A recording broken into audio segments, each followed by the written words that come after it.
Hello, good morning everyone. Good morning Guam. Welcome back to my channel, Guam Pinay Vlogger.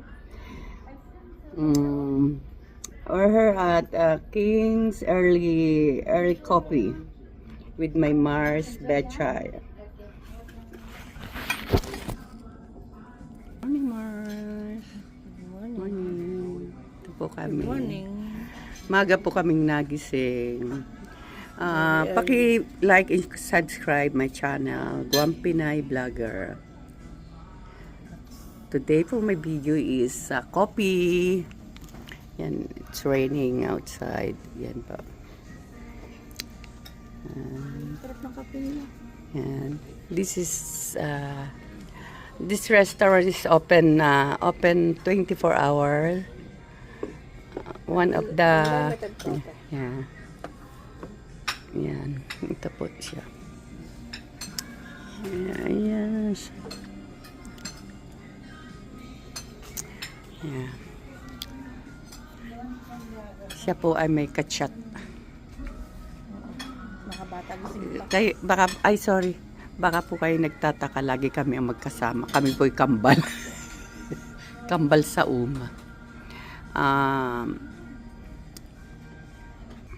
Ingat-ingat po dyan sa Pilipinas at alam po namin bumabaha, napapanood po namin. Dito rin naman po ay umuulan din po dito.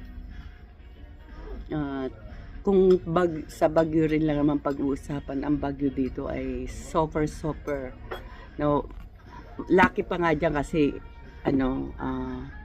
may kuryente, may alam namin na some of a part area, there's no power and water.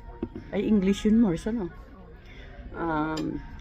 pero dito sa Guam, pag nagbagyo dito is super typhoon, wala kaming tubig ng halos 6 na buwan.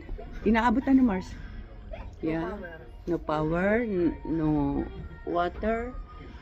Kaya wala po kami minsan ligo-liguan.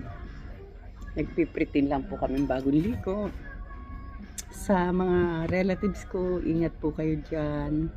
And hi sa Batang Sementeryo,